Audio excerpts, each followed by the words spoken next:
로마서 12장 9절로 13절입니다. 제가 봉독하겠습니다. 사랑에는 거짓이 없나니 악을 미워하고 선에 속하라. 형제를 사랑하여 서로 우애하고 존경하기를 서로 먼저 하며 부지런하여 게으르지 말고 열심을 품고 주를 섬기라. 소망 중에 즐거워하며 환난 중에 참으며 기도에 항상 힘쓰며 성도들의 쓸 것을 공급하며 손대접하기를 힘쓰라. 이 몇 초 만에 읽은 이 말씀 속에 우리의 참된 기쁨, 행복, 가치, 주님께서 세우신 이 땅의 교회의 우리 공동체가 어떻게 하면 하나님께서 기뻐하시고 원하시는 그러한 교회가 될 수 있는가에 대한 핵심적인 말씀이라고 생각합니다. 제가 구원받고 이 말씀을 처음 받고 이 말씀을 평생 제 마음속에 두고 이 말씀을 교훈 삼아서 살고 있습니다. 오늘 세 가지 부분에 대해서 좀 이 말씀을 중심으로 드리고자 합니다. 사랑에는 거짓이 없나니 악을 미워하고 선에 속하라. 거짓이 없이 우리가 악을 미워하고 선한 삶을 살아라. 어떻게 하면 이 교회 안에 우리가 함께 사는데 하나님이 기뻐하시는 참된 교회의 공동체로서의 삶을 살아갈 수 있을까? 첫 번째가 서로 간에 거짓이 없이 악을 미워하고 선에 속하라. 우리가 무슨 그 거짓을 한단 말인가? 그런데 사실 밖에서의 삶이나 가정에서의 삶이나 직장이나 사회에서의 삶과 교회에서 사는 삶의 모습이 다를 수 있다고 하는 것입니다. 우리 마스크를 쓰니까 상대방이 누군지 자주 만나는 사람 외에는 잘 모르고 지나칠 때가 참 많아요. 근데 옛날에 고대의 배우들은 여자 배우가 없었대요. 왜 그러냐면 가면을 쓰고 다 이렇게 연극을 했기 때문에 남자 성우가, 남자 배우가 여자 역할도 하고 어린아이 역할도 하고 흉내를 그렇게 내고 목소리를 내면 되니까 마치 거짓이 없이라는 이 말 속에는 그와 같은 것이죠. 우리의 진짜의 모습을 보여주지 않기 위해서 가면을 쓰고 살 수 있다고 하는 것입니다. 저도 구원받기 전에 참 그런 생각을 많이 했어요. 나는 왜 이렇게 가식적일까? 내 본래의 마음은 정직하고 싶고 참되고 싶고 진실로 살고 싶은데 현실이 그렇게 안 되는 거야. 친구들하고 이렇게 대화를 나누고 또 무엇인가 일을 할 때 보면 항상 내 계산을 하고 상대를 대하는 것이죠. 예를 들어서 친구가 생활비가 떨어져서 야, 10,000원만 빌려줘라. 옛날에는 10,000원이 큰 돈이었어요. 지금은 10,000원 빌려달라고 그러면 아무 주저함 없이 그냥 10,000원 정도는 빌려줄 수 있잖아요. 옛날에는 생활비의 전부라고 할 수 있었어요. 10,000원이. 용돈의 전부라고 해야 되겠죠. 옛날에 10,000원 빌려달라고 그러면 굉장히 큰 거였다고. 나 쓸 것도 부족한데 이걸 빌려줄까 말까 하다가 내 쓸 거 빼고 없다고 얘기하는 거야. 진짜 돈이 없어서가 아니라 이것이 가면이고 가식인 것입니다. 하나님이 세우신 이 교회의 공동체는 그러한 가식과 가면을 벗어버려야 된다고 하는 것입니다. 어떻게 보면 굉장히 순수해야 되죠. 순수하다 못해 순진하기까지 해야 됩니다. 제가 여러 번 예화를 들었는데 점점 이러한 순수의 순도가 떨어지는 것이 오늘날의 이 현실입니다. 우리가 이 사회의 세상의 영향을 많이 받고 살고 있기 때문에 그래요. 초대 성도들은 얼마만큼 그 순수하고 순진했냐면 그 믿음이 막 자기들을 잡으러 오는 병사가 있는데 이 얼음 위를 지나가다가 자기는 건너왔는데 그 병사가 물에 빠졌어. 하나님 말씀은 원수를 사랑하라 했기 때문에 가서 그 병사를 죽어가니까 목숨을 건져줘서 자기가 체포돼서 자기가 옥고를 치르는 그러한 말도 안 되는 그 순진함을 보였다는 것이죠. 믿음을 위해서, 신앙을 위해서 우리가 지혜롭게 생활을 해야 되지만 정말 본질은 여기 이 말씀을 로마서 12장에 쓸 때는 하나님의 뜻을 분별한 참된 그리스도인의 실질적인 삶의 모습을 여기서 말씀하고 있는 것입니다. 가식이 없이 순수성과 진정성이 있는 그러한 우리 모두가 돼야지 이 하나님의 교회가 바로 세워질 수 있다고 하는 것입니다. 우리의 삶이 참 어떤 때는 정직하지 못할 때가 있어요. 순수성을 잃어버릴 때가 있어요. 이 진정성이 떨어지는 삶을 살다 보니까 저 형제 자매님처럼 나는 왜 못 살지? 나는 이러한 은사가 있고 나는 이런 것을 교회 안에서 봉사하고 싶은데 내 실질적인 삶의 내 중심이 내 실질적인 삶의 모습이 그러하지 못하기 때문에 그러한 봉사에 참여하지 않는다고 하는 것입니다. 이것이 교회를 성장시키는 데 있어서 큰 방해가 될 수 있는 것입니다. 우리가 완벽할 수는 없지만 온전한 삶을 추구하는 그러한 순수성과 주님 앞에서 진정한 진실한 진정성을 회복할 때에 이 교회는 하나님이 원하시는 그러한 교회로 성장해 갈 수 있다고 하는 것입니다. 두 번째, 이 형제를 사랑하여 서로 우애하고 존경하기를 서로 먼저 하라. 제가 이 말씀을 구원받고 이 교회에 처음 왔는데 구원받고 이 말씀에 대한 가르침을 받았어요. 그래서 우리 그 형제 자매님들을 뵈니까 이 예배가 마치고 집회가 마쳐지면 먼저 이렇게 가서 쫓아가서 인사하고 악수하고 그러한 모습이 굉장히 신선해 보였습니다. 오늘날 형식적인 우리가 인사를 할 수가 있죠. 어떤 형제님은 저한테 이렇게 인사를 이렇게 악수를 하는데 이 딴 옆에 있는 사람하고 얘기하면서 저하고 이렇게 악수를 하더라고요. 뭐 바빠서 그럴 수 있죠. 저도 그럴 수 있다고 생각합니다. 많은 사람을 짧은 시간에 만나야 되고 또 많은 사람과 인사를 해야 되니까 충분히 그럴 수 있어요.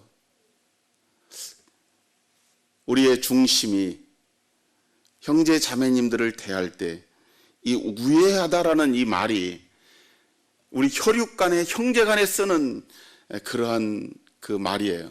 저 형제들은 저 집의 자녀들은 참 우애가 있어. 이것을 여기에 사용한 거예요. 우리 형제 자매님들이 이 교회 안에서 어떻게 보면은 세상적으로 보면 남남이잖아요. 피가 섞이지 않은 거잖아. 그런데도 친형제들보다 더 우애가 있는 것이에요. 이 혈육의 우리 이제 그리스도 안에 형제이면서 뭐 혈육간이 많이 있잖아요. 우리 교회 안에. 이 그리스도 안의 형제 자매들은 영원한 관계이기 때문에 그렇다고 하는 것이죠. 이 세상에서만 잠깐 보는, 우리 교회 안에서만 잠깐 보다가 헤어지는 그러한 형제 자매들이 아니라 영원히 볼 사이고 관계인 것이에요. 그러니까 우리 울산 중부 교회 안에서 나 저 형제 자매 보기 싫어, 이렇게 해서 될 일이 아닌 것이에요. 어떻게 해야 되느냐? 우애가 있도록 우리가 노력하고 힘써야 된다는 거예요. 그래서 존경하기를 서로 먼저 하라, 열심을 가지고 노력해야 된다고 하는 것이에요. 이 존경이 존중인데, 상대방을 존중하기를 힘써라.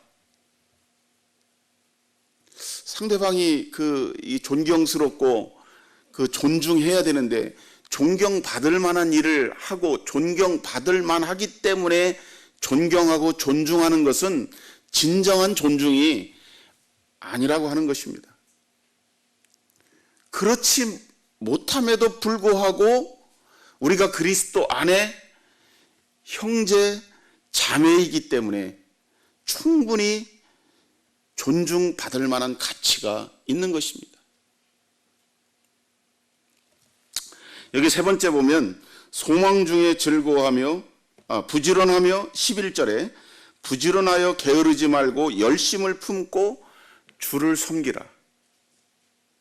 열심이 열정인데, 열정적으로 주님을 섬기는 것이 무엇이냐? 성도들의 쓸 것을 공급하며 손 대접하기를 힘쓰라. 여기 성도들의 쓸 것을 공급하며, 저는 이 말씀을 이렇게 봤습니다.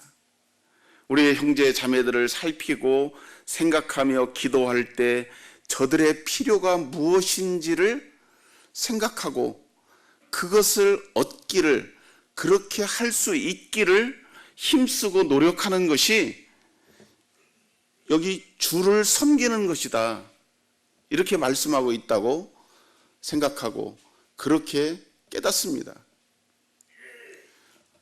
작은 자에게 물 한 그릇, 먹을 것을, 입을 것을 주는 것이 주님께 한 것이다.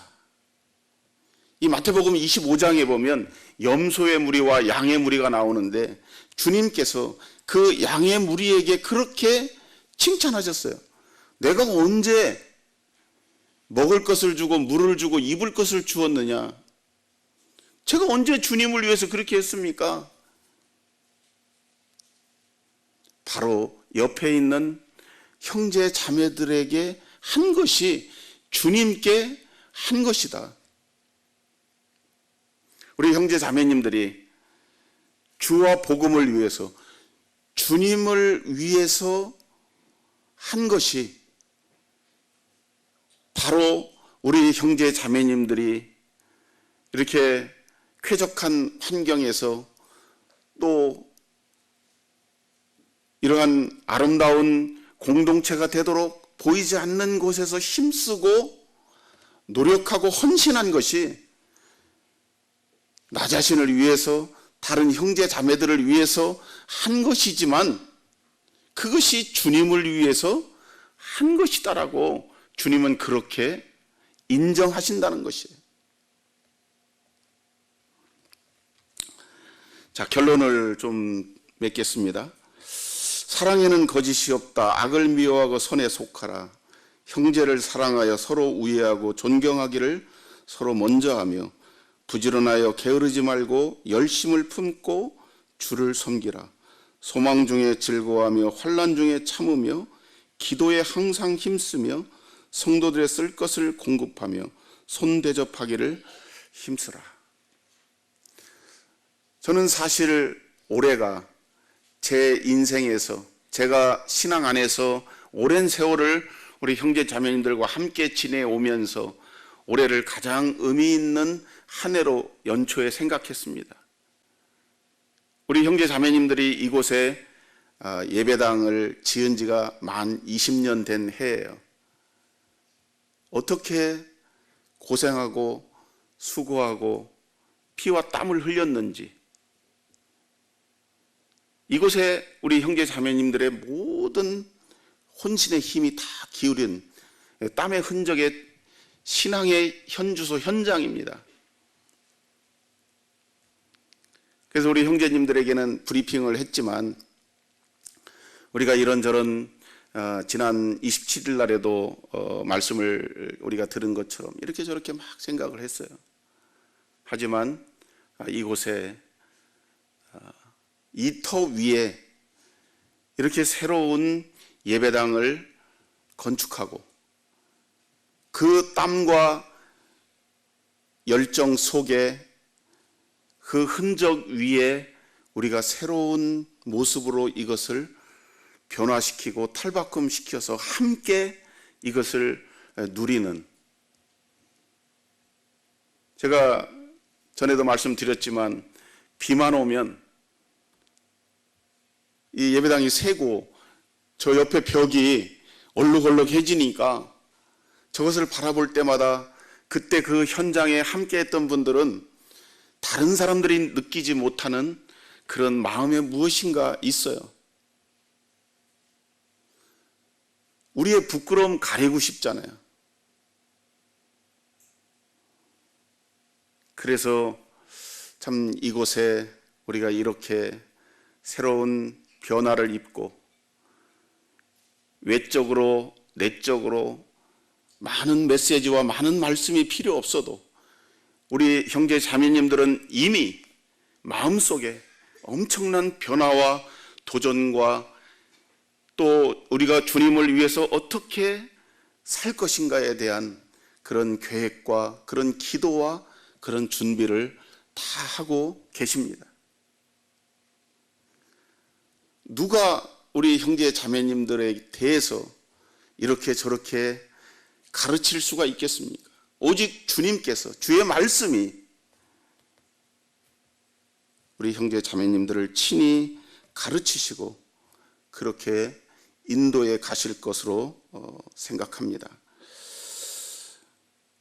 지금 힘들고 어렵고 이것이 환난이라고 생각한다면 주님은 참으라고 말씀하십니다. 그리고 기도하라고 말씀하십니다. 즐거워하라고 말씀하십니다.